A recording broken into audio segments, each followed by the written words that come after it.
प्रणाम dear students. कैसे हैं आप सब लोग। आशा करता हूँ अच्छे होंगे। देखिए, आपको बोल स्टूडेंट रहा हूँ लेकिन आप लोग हैं टीचर्स, क्योंकि जो भी इस एग्ज़ाम की तैयारी कर रहे होते हैं वे या तो वेल क्वालिफाइड होते हैं या वे कहीं पर ऑलरेडी ट्यूशन या कोचिंग दे रहे होते हैं। तो आप अपने आप को खुद ही टीचर स्वीकारना शुरू कीजिए, तभी आप एक अच्छी वेल एजुकेटेड जॉब ले पाएंगे। अभी तो अब हम इस जॉब की ही चर्चा करते हैं आपसे। इसमें हम आपसे बहुत सारी चीज़ों की चर्चा करेंगे। आप जानते हो उत्तर प्रदेश की शिक्षक भर्ती अल्टीग्रेड बालक और बालिका वर्ग के लिए। हम यहाँ आपसे चर्चा करेंगे विज्ञान के बारे में। विज्ञान में सब्जेक्ट कॉम्बिनेशन होता है, सिलेबस होता है, एग्जाम पैटर्न होता है और भी बहुत चीज़ें हैं इसमें जो आपको और हमें दोनों को ही अच्छे तरीके से समझनी है। जैसे हम पहले आपसे चर्चा करते हैं एक छोटी सी चीज की कि इसमें वैकेंसी कितनी है, ताकि आपको एक कॉन्फिडेंस मिले कि हमें तैयारी करनी भी चाहिए या नहीं चाहिए। अब आप देखो, यहाँ पर है पदों की संख्या किसके लिए, पुरुष शाखा। पहले पुरुष की चर्चा कर रहा हूँ, फिर आपको महिला की वैकेंसी दिखाऊंगा। अब आप यहाँ पे देखो, हमारा 4 नंबर पे विज्ञान है और विज्ञान की कुल कितनी वैकेंसी है, 764, 764 सबसे ज्यादा है ये। इसके बाद सेकंड नंबर पे हिंदी है, थर्ड पे गणित है। लेकिन सबसे ज्यादा देखो, जो सेकंड नंबर पे है ना उसमें 568 है, यानी कि देखो 200 का अंतर है लगभग। यानी कि जो सबसे ज्यादा है साइंस में वैकेंसी आई है, तो साइंस वालों के लिए तो सुनहरा मौका है, गोल्डन अपॉर्चुनिटी है। जिनमें से जो जनरल की है 308 है, ईडब्ल्यूएस की 76 है और ओबीसी की 205 है, आपकी एससी की 160 है, एसटी की 15 है और दिव्यांगजन की 30 है, भूतपूर्व सैनिक की 38 है और जो ये है स्वतंत्रता संग्राम सेनानी इनकी 15 और जो खिलाड़ी होते हैं उनके लिए भी 15 ही है। तो अब आप देख लीजिए आप किस कैटेगरी को बिलोंग करते हो और कितनी दमदार वैकेंसी आपके लिए आई है। अब हम चर्चा करते हैं किसकी, हम सिलेबस भी चर्चा करेंगे लेकिन पहले एक बार वैकेंसी देख के कॉन्फिडेंस आना जरूरी है। अब अगर हम आपसे चर्चा करें किसकी, महिलाओं की। अब मैं आपको महिलाओं की दिखा देता हूँ। कहाँ है महिला, ये मैंने पूरी पीडीएफ है तो मैंने ये उठाई हुई है। अगर मैं आपको दिखाऊं, ये रही महिला शाखा। महिला शाखा के लिए भी कम नहीं है, देखो 573 है, जिनमें से 231 जनरल की है, ईडब्ल्यूएस की 57 है, ओबीसी की 154 है, एससी की 119 है, एसटी की 12 है, दिव्यांगजन 22, भूतपूर्व सैनिक 28, स्वतंत्रता संग्राम सेनानी 11 और राष्ट्रीय स्तर पर जो खिलाड़ी है उनके लिए भी 11। यहाँ तक हमें एक बात एनालाइज हुई, यहाँ भी देखो सबसे ज्यादा साइंस की वैकेंसी है, बहुत ज्यादा वायरल हो रहा है कि साइंस की वैकेंसी, साइंस की वैकेंसी। एक और हमारे कुछ टीचर्स जनों को डाउट होता है कि सर हमने फाइनल ईयर में 2 ही सब्जेक्ट हमारी यूनिवर्सिटी में होते हैं, जिनमें से हमने फिजिक्स छोड़ दिया था, केमिस्ट्री छोड़ दिया था, हम साइंस के लिए एलिजिबल हैं या नहीं, उसकी भी मैं आपसे चर्चा करूंगा। पहले आप जो चीज चल रही है उसे हम समझ लेते हैं। यहाँ पे देखो परीक्षा का पैटर्न क्या रहने वाला है, थोड़ा ध्यान से समझना।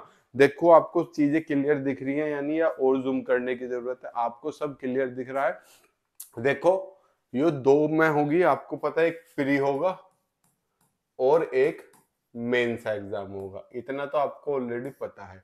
ये देखो ये प्री का है, फर्स्ट प्री का है, ये है आपकी सहायक अध्यापक प्रशिक्षित स्नातक श्रेणी पुरुष या महिला की परीक्षा योजना, प्रथम चरण, जिसे हम क्या बोलते हैं, प्री एग्जाम बोलते हैं, प्रारंभिक परीक्षा बोलते हैं। इसमें सामान्य अध्ययन होगा और वैकल्पिक मुख्य विषय होगा। मुख्य विषय जैसे आप साइंस के हो तो फिजिक्स और केमिस्ट्री आपका मुख्य विषय है, और वो कैसा होगा, वैकल्पिक।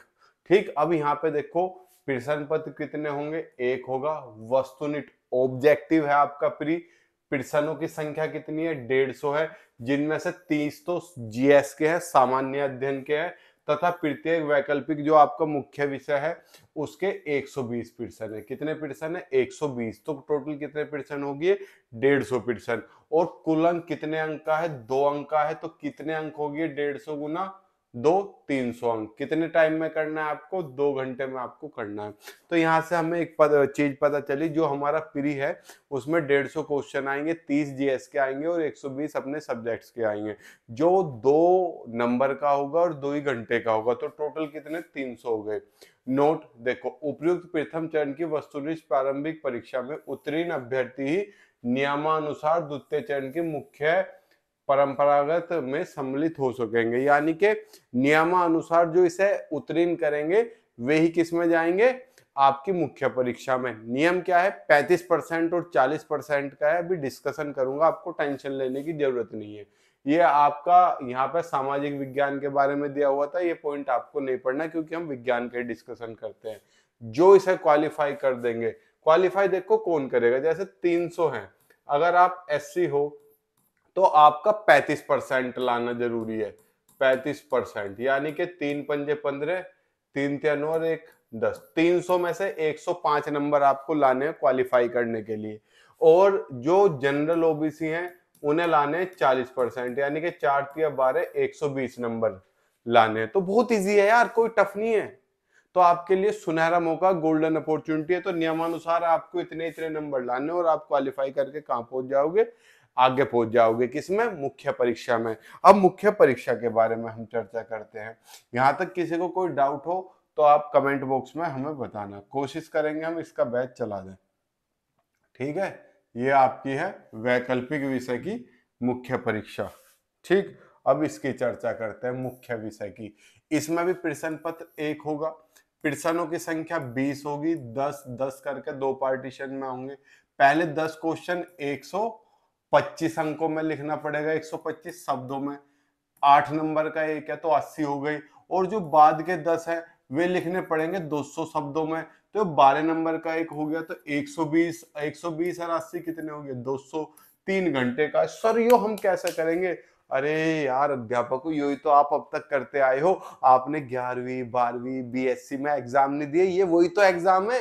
ये तो आपको बहुत तगड़ा एक्सपीरियंस है ये तो करने का, तो इसे तो आप बहुत इजीली कर सकते हो, इसमें घबराने वाली बात नहीं है। यहाँ पे ये लिखा हुआ, परीक्षा योजना पाठ्यक्रम के आधार पर मुख्य विषय के प्रश्न पत्रों की रचना है। तो प्रश्न पत्रों के सरे हुए अंकों का विभाजन निम्नवत होगा कि मुख्य जो परीक्षा है, मुख्य यानी कि सेकंड फिर मेंस पत्र में सभी प्रश्न अनिवार्य होंगे, सभी अनिवार्य होंगे, यानी कि 20 है तो 20 के 20 अनिवार्य होंगे। 2 खंडों में विभाजित रहेंगे, खंड ए में 10 क्वेश्चन और खंड बी में 10 क्वेश्चन।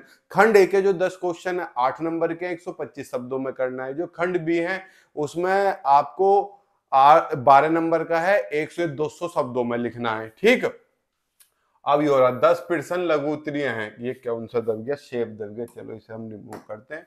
10 प्रश्न है लघु उत्तरीय, 125 शब्दों में, 8 अंक का होगा। 10 प्रश्न है दीर्घ उत्तरीय, 200 शब्दों में होगा, या 12 अंक का है। यहाँ पर आपके ये तो फिर दिव्यांग जन का पैटर्न दे दिया, हम तो पढ़ रहे हैं जो आपको समझना है मेन चीज। अब यहाँ आओ, वो क्राइटेरिया जो मैं आपको बता रहा था, सब कुछ मैंने मेन आपके लिए PDF से निकाला हुआ है। जैसा अब आप यहाँ देखो, पहले तो निगेटिव मार्किंग आपको पता होनी चाहिए, 1/3 की है, यानी कि 3 क्वेश्चन सही करने, गलत करने पे एक प्यारा हो जाएगा ऊपर, ठीक है, गलत हो जाएगा वो। अब अनुसूचित जाति तथा अनुसूचित जनजाति अभ्यर्थियों के लिए न्यूनतम दक्षता, वही जो मैं बोल रहा था, 35% है, जो थोड़ी देर पहले 35 और 40। इसी प्रकार अन्य श्रेणियों के अभ्यर्थियों के लिए 40% है। इसमें तो आपको कोई समस्या होनी नहीं चाहिए, और बहुत इजी कर दिया, क्वालिफाइंग है, क्वालिफाइंग आप कर लोगे। ठीक, अब यहाँ आते हैं सिलेबस के बारे में। सिलेबस आपको पता है, इसमें फिजिक्स आनी है और केमिस्ट्री आनी है। फिजिक्स में पहले तो सामान्य भौतिकी की हो गया, मैकेनिक्स यानी कि 11वीं क्लास वाला जो पोर्शन आप पढ़ते थे। इसके बाद आ गया आपका उष्मा, तरंग एवं दोलन, आपका प्रकाशिकी, आपका विद्युत तथा चुंबकत्व, आधुनिक भौतिकी। अब आगे यहाँ से केमिस्ट्री का सिलेबस। अभिकर्मक आप जानते हो अगर याद है, अभिक्रियाओं की क्रियाविधि में SN1 SN2 जो रिएक्शन होती थी, कार्बोहाइड्रेट, बहुलक, PVC और टेफ्लॉन, समावयवता, ये सब आपने पढ़े हुए होंगे, क्योंकि मैं ये मान के चल रहा हूं कि आपने UPTGT का भी फॉर्म भरा होगा, कौन सा, जो सिंपल वाला एडिट कॉलेज वाला था, और भरने के बाद आप उसकी तैयारी में लग भी रहे होंगे। अवशोषण स्पेक्ट्रोस्कोपी, इंफ्रारेड, परमाणु की संरचना, तत्वों के आवर्ती गुण, रासायनिक बंध, कोऑर्डिनेशन रसायन, ये तो बहुत आसान है। जैव अपचयन उपचयन, रेडियो सक्रियता, ये तो फिजिक्स वाले तो कर लेंगे आराम से। अब उष्मा गतिकी, रासायनिक बल गतिकी तथा उत्प्रेरण, रासायनिक साम्यावस्था, आयनिक साम्यावस्था, यहाँ से जीव विज्ञान वालों का आ गया। हमें ये टॉपिक करने थे सारे, इसमें हमें कोई भी डाउट नहीं होना चाहिए। अगर आपको कोई भी डाउट है तो मुझसे पूछ लेना। अब वो जो सब्जेक्ट कॉम्बिनेशन वाली दिक्कत थी कि सर हमने लास्ट ईयर में एक सब्जेक्ट छोड़ दिया था। देखो ऐसे बहुत से अभ्यर्थी हैं जिन्हें डाउट है कि हमने लास्ट ईयर यानी कि बीएससी फाइनल ईयर में हमने एक सब्जेक्ट छोड़ दिया था और छोड़ने वाला सब्जेक्ट हमारा केमिस्ट्री था या फिजिक्स था। तो फाइनल ईयर में हमारे पास फिजिक्स मैथ बचा या केमिस्ट्री मैथ बचा, तो क्या हम साइंस है एलटी ग्रेड का या टीजीटी का एग्जाम देने के लिए इलिजिबल है? देखो अभी तक कोई ऐसा रूल नया दिया नहीं। इससे पहले तक कोई भी विषय आपको ग्रेजुएशन में 2 साल पढ़ना अनिवार्य था, तो आपने 2 साल पढ़ा हुआ है तो आप एलिजिबल है। अभी तक आप एलिजिबल हैं, बाकी भविष्य में जो होगा उसके बारे में हम आपको अपडेट कराएंगे। आपको कोई भी डाउट है, समस्या है, आप हमें कमेंट बॉक्स में बताएं। आपको ये पीडीएफ मैं व्हाट्सएप पे भेज दूंगा। अगर आपको पूरी पीडीएफ पढ़नी है तो आप इस नंबर पे क्या करो, व्हाट्सएप कर सकते हो। हमारा ग्रुप है, आप उस ग्रुप में भी ऐड हो सकते हो व्हाट्सएप पर। ठीक, मिलते हैं आपसे नेक्स्ट क्लास में। तब तक के लिए जय हिंद, जय भारत, प्रणाम, शुभ संध्या।